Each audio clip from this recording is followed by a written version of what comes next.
My name's Nikki Carlin. I'm a fine art photographer and I specialise in historic practice.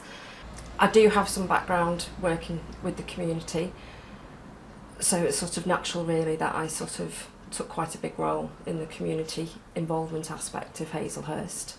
I'm Claire and I'm part of Hazlehurst Studios, so I'm one of the artists, and I'm heavily involved in the community engagement side of the studios. I'm Sarah James. I'm the relationship manager for 5 groups in the North West, and one of which is the Hazlehurst Artists.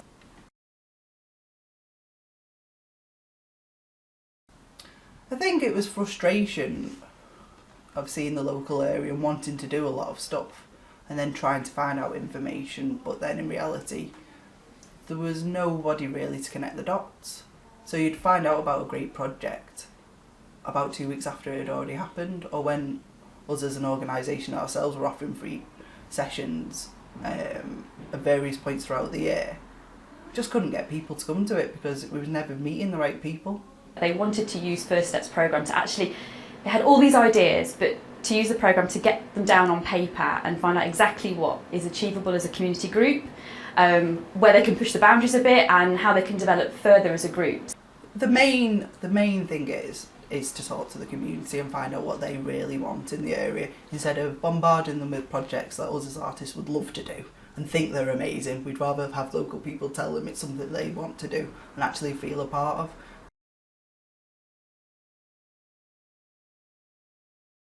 A group of 4 artists came together wanting to set up artist studios, and it was something that I'd always been really interested in because I think that kind of network and space is really good, but I think it has to come from and be initiated by artists for it to be really effective.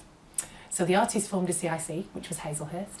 From the very beginning, that community room, that's been a real focus because all of the artists did community focused work and were out running groups around Runcorn and Widnes, and I think that's what made it different.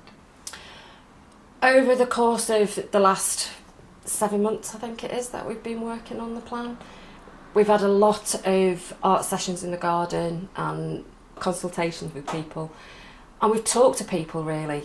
The work that we did in the garden was mandalas made out of nature. So I worked with flowers and plants to make the mandalas, but what we did is we went to a flower wholesaler, so we recycled flowers that were going to be thrown away. And we literally, what my role was to facilitate the mandala, in that we put all the flowers out. I'd make a big circle, I'd make the middle, and then as people came into the garden they would add another ring to it, another pattern on it. So what we tried to do really is to strip away those tick boxes and get to the nuts and bolts of what people actually want to help build a stronger community, and I think the First Steps programme has really helped enable us to do that. So we've got a lot more out of it. Things have come up that we didn't expect, that we couldn't have imagined. We couldn't have put that answer on a form for people to fill in. So by being able to be out in the garden space, doing workshops that people can come in and enjoy, that we've been able to sort of interact with people on a much more honest level.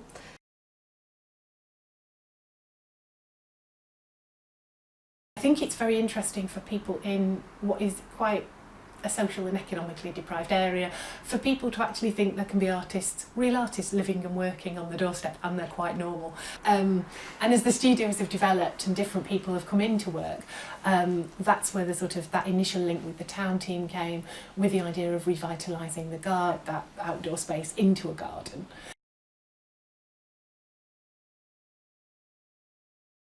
We have worked with the town team, which are members of the local council and members of the local community that work together to regenerate the old town area, specifically of Runcorn. We have a lot of volunteers on board, and we've worked with a lot of local groups, the likes of the Rotary Club and local schools and people like that. I think it's very easy for us just to be a little group here working on our own, and I think it's really important that we go out there and we work with other people. I think from arts development from the very beginning, the arts particularly is quite used to collaborating because it doesn't have a lot of money and it's got no other ways to deliver things, but it's got lots of nice ideas that fit in with what lots of other people do, and then some ideas that they necessarily haven't thought of that are just a bit more interesting and a bit, as you were saying before, it's a very visual space and a visual project, and there's something, especially with the garden space, there's something tangible that people can see as a space. I think it's become, you know, a real sort of sense of civic pride as well.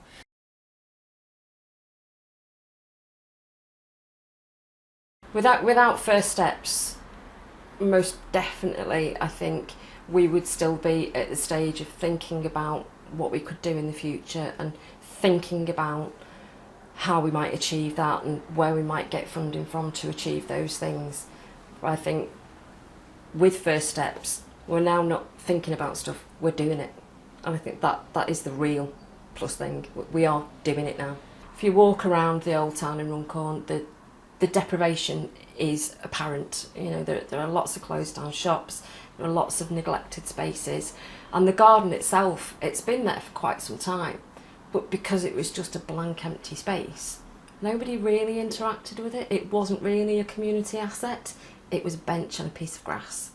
So through the First Steps programme, we've been able to build on work that we've done in the past and really create a vibrant place for people to start conversations about how to build a better community. There's been no aspect of vandalism or antisocial behaviour in the area that we improved. Not even a candy cane was touched when we put up a Christmas tree. Much to people's surprise, because of the area that it's in, people kind of raised their eyebrows and thought, oh no, something would go.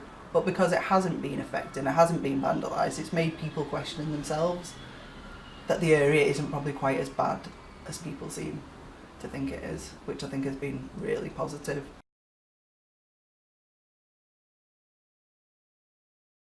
Time is a challenge. There's never enough time, never enough hours in the day to get everything done that you want to get done. Doing the voluntary side of things, as well as trying to earn a living as an artist as well, and getting people all together at the same time on the same day to do things is a challenge. Trying to make money go far enough to achieve what you want to achieve is a challenge. And actually producing an action plan that worked for us and not just for somebody else to read and go, that's good, it had to work for us, because if it didn't work for us, nobody else would have got on board with it, because it would have just been a piece of paper that meant nothing. The leadership training, I think that was a real eye-opener. I think from a personal development point of view, I think that really was the most beneficial. I went to the leadership training thinking, why am I here? I'm not a leader.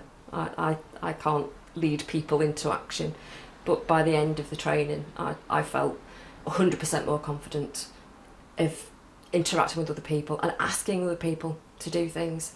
People are willing to do more than you might think. All you've got to do is ask them. People are willing to help out. People are more creative than they might expect, and creativity comes from the most unexpected places and most unexpected people.